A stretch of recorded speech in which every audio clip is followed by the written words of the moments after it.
Doyo Hassan Doyo ni mtiania wa nafasi ya urais wa Jamhuri ya Muungano wa Tanzania kupitia chama cha National League for Democracy NLD. Kimsingi nimefanya mahojiano ya kuelezea vipaumbele vyangu kwa Watanzania, ikiwemo swala la ajira, swala la elimu, rasilimali za maji, madini,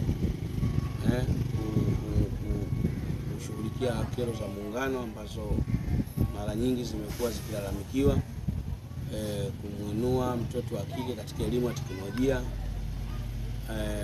na kuhakikisha kwamba tunawekeza katika nguvu katika sekta binafsi ili ziweze kuleta tija kwa Watanzania na kuweza kupunguza ukali wa maisha kwa Watanzania ambao wana uhitaji wa kufanya kazi katika sehemu mbalimbali.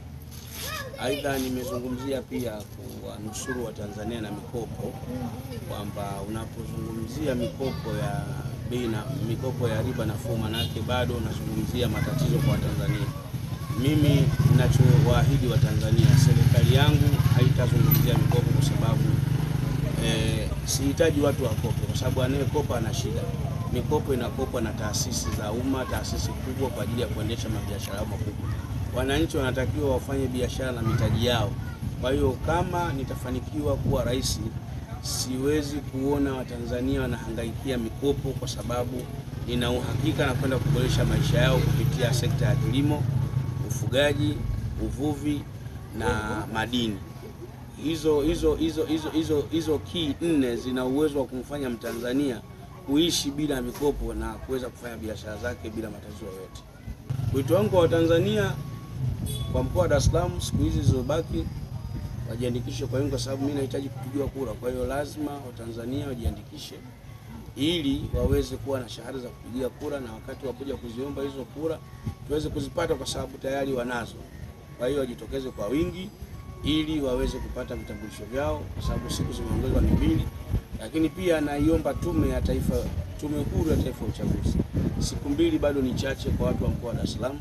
Wananchi bado wana uhitaji mkubwa, mwitikio ni mkubwa, wananchi wanalalamika. Zingeongezwa siku zingine 7, kutengeneza bajeti tu ndogo ya kuhakikisha kwamba mkoa wa Dar es Salaam, kwa sababu ni mkoa mkubwa na una wakazi wengi ambao wanahitaji kujiandikisha.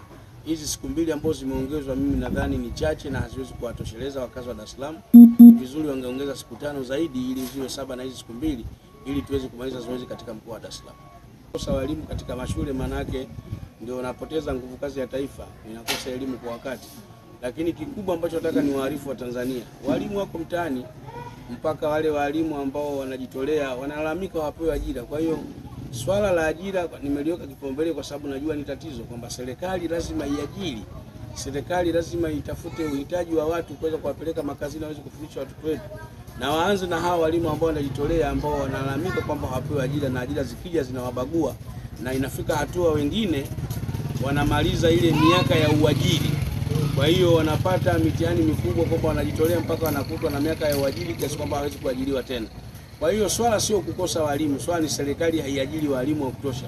Kwa hiyo nikiingia madarakani, swala langu la kwanza, kipaumbele changu cha kwanza ni kuhakikisha tunaondoa tatizo la ajira, na tutaanza na sekta ya elimu kwa ajili ya kuajiri walimu wa kwenda kufundisha watoto.